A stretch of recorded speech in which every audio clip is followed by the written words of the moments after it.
name's Andy, Shropshire Angler. Welcome to my page. Another quick video on some reviews today of some stuff I've bought recently. I've just bought a new pole recently, and I've upgraded. Didn't think I'd be upgrading so soon after I bought another one, but I've upgraded to a 14.5 metre. After saying for years a 13 was plenty big enough for me. I just wanted that little bit of extra length. Maybe would have gone for a 16 metre if I could have found one within my budget, but that wasn't possible. So yeah, I bought a new pole. So that came with the tedium of elasticating the top kits and whatnot. It came with 5 top kits. I bought it was a Daiwa. My last one was a Daiwa, and that was a good one. The budget range of poles is, as much as I'd love to be able to afford a tournament or something like that, it's way out of my price range. So it was the one I've bought now is a Daiwa Matchman 14.5 pole. Came with a cupping kit and 5 top kits, so it was the exact same sort of amount that I had on my old pole. The pole I had previously was a Daiwa Power X Carp. It was a great pole. I've sold it to a guy, and he's messaged me back saying he's been out with it and he's really happy with it. And it's done him well. It's landed carp on it. I've had quite a few good carp into low double figures on it. Never had a problem. Hopefully it'll be the same with the new one. But obviously elasticating. There is lots of different elastics out there. I used to favour the New Fish Zip, I think it was. That was a good elastic, wasn't too badly priced, but when you're looking around at all these bits and pieces you need, like the Dacrons and whatnot, they can be quite pricey, you know, it can all soon add up. And also with this pole, after speaking to somebody else, I decided to get rid of the existing side puller system that's on there from Daiwa. Nothing wrong with it, but I do prefer the Preston ones with the roller. That one's just a tube, a little chute, that one is. But he told me, oh, you can prise them off quite easy, pull them out, and then if you buy where you either need a 10mm drill bit or a grinding bit for a 10mm hole if you want to put the Preston puller bungs on, which is what I did. But you can buy a kit from them that comes with the little thing to deburr it out. The hole was slightly oval, but on the existing top kit when you take this out, but you can drill it out with that quite easily to fit it with the roller puller kits. So I did that. So we're doing that as well, because £8 a time. It was quite expensive. So when it comes to buying the elastics and that, I had a look online. I remember having some elastics off a guy online before, SRG pole floats. And I was quite impressed with it. I had some of their floats and I had some of their elastics, so I had a look on there, and it was about £3, I think it was, for 3 meters. They do them in 2 5s and maybe 10s as well, I think. And they do hybrids and hollows on there, so I decided to get some elastics from there, because it's £3 a top kit. That was really reasonably priced. So yeah, so I got myself some SRG elastics. I've got a mixture of hollows, and I did get some hybrids as well. I've got some bits left over from, and after I've put them in the top kit. I was going to do a video, but there's hundreds of videos out there on elasticating top kits, so I don't think you need another one. And I use methods I've basically learned off other videos on YouTube. So that's the hollows. So this was an 18 to 20. Don't normally go that heavy. I normally 16 is enough, but I thought, I've had some issues. I had an elastic snap on a match I did on one of my other videos, but that was, I think, because the elastic was 3-year-old and the knot had got damaged by the sun on the puller, because that's where it snapped. So I thought I'd go for some heavier for the base fishing and that in the margins. So I had an 18 to 20 hollow elastic. I also got a I think it was a 13 to 15 hollow. That's blue, or blueberry as they call it. And then a 10 to 12 hollow elastic teal. You know, they're good. I know there is probably better stuff out there, but if you're on a bit of a budget, you know, they're not too bad elastic. You find a lot of these companies as well, or people who sell online, smaller companies, online only. These elastics are probably, coming from a manufacturing background, I've worked in factories and that most of my life, is a lot of these things are made in the same place as the branded elastics, abroad more than likely, and then, you know, of a slightly different spec probably. You know, don't hold me to that. I'm not saying that this stuff is exactly the same as Black Hydro, but it's probably not far off, and it's just a case of what suits you best. And if you don't want to spend a fortune, they're not too bad. So yeah, I've got some hybrids as well. This is a natural one. I think that one was about a 12 to 13, which would be good for F1. And I think I had another blue one in a hollow. That was a 16. Sorry, hybrid. That was a 16 hybrid. But yeah, you know, it's good stuff. But I will keep you updated, and you'll see these being used in videos from now on. So yeah, so that's the elastics. Dacrons, I tend to use. I've used the what do you call it? The Guru ones, the Matrix ones. These are old ones I've took off. I like them with the stiff tag on. You can get some that still use a soft. That's like a coated braid, I think they're using there.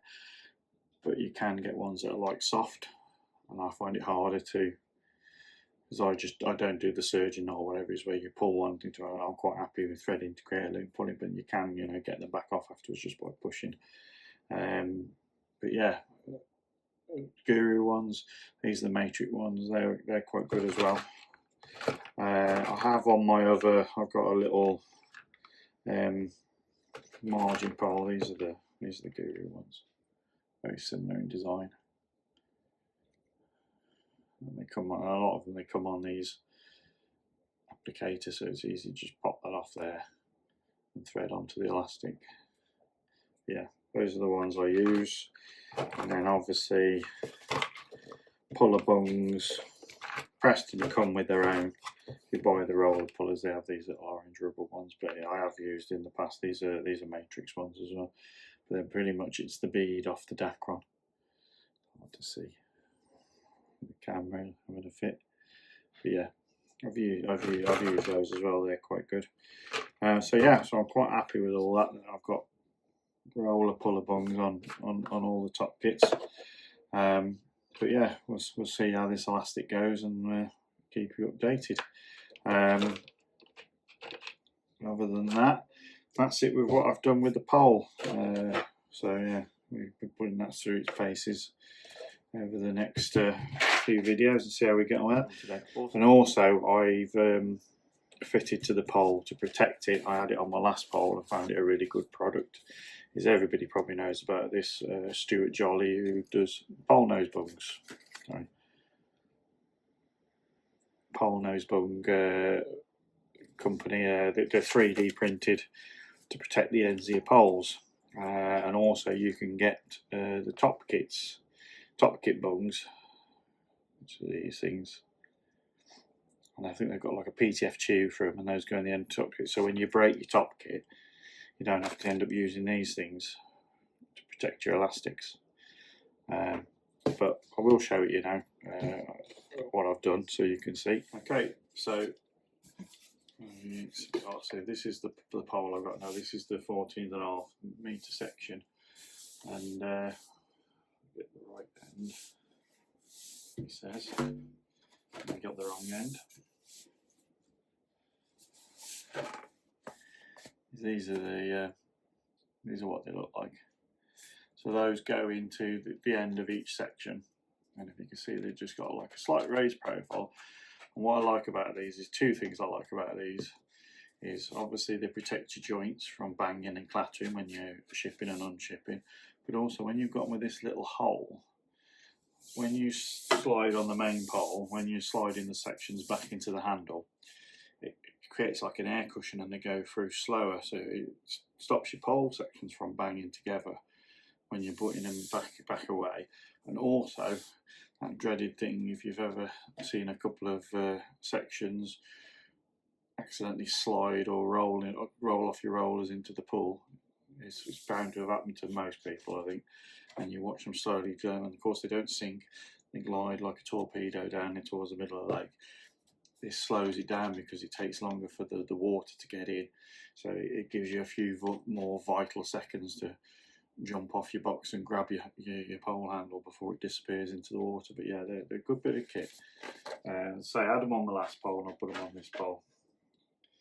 And as testament, I had my other pole for 3 years, and the guy commented when he came to buy it that, you know, there was no chips or dinks or anything in it. You know, I like to look after my stuff. It costs a lot of money, you like to look after it. And then, as I say, these are the top kit bungs.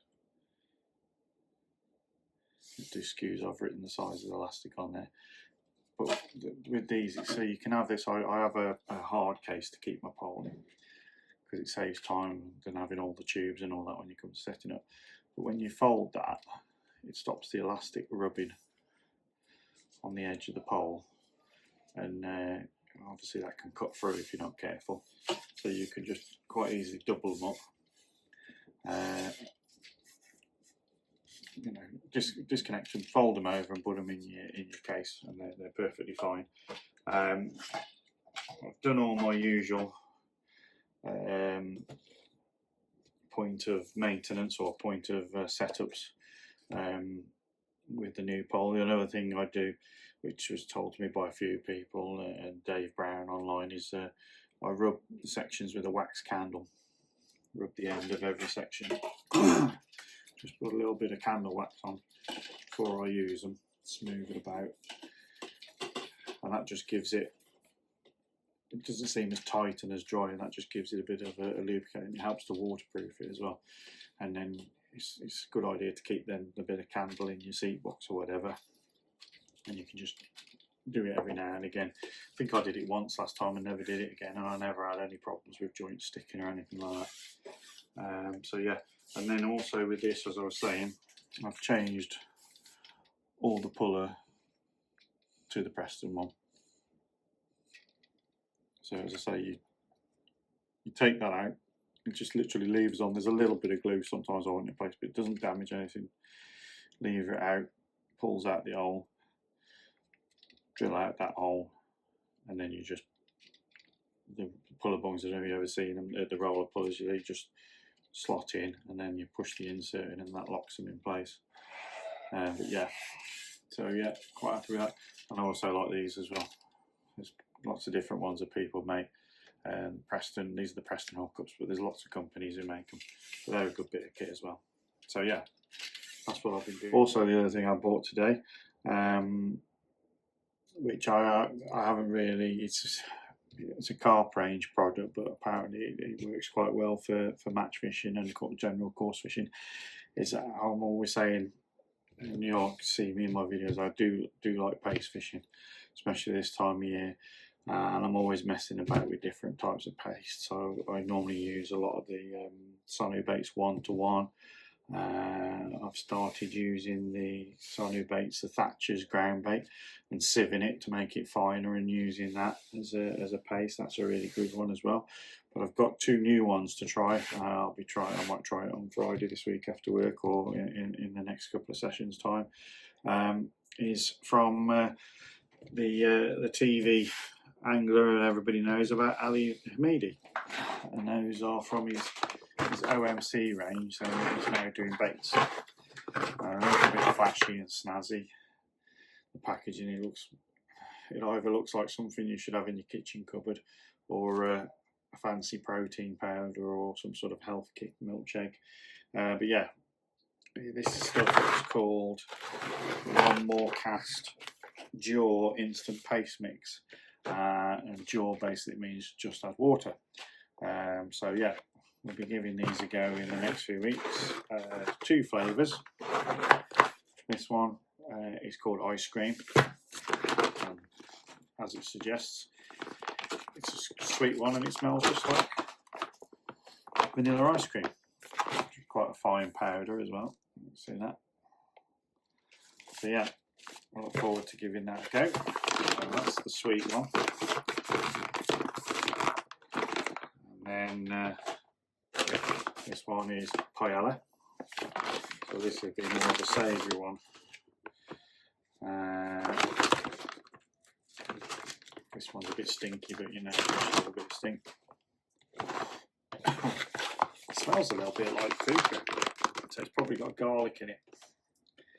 But yeah, that's a strong roll. That one's a combination of natural meat, shellfish, squid, krill, and other high-level meat and fish ingredients.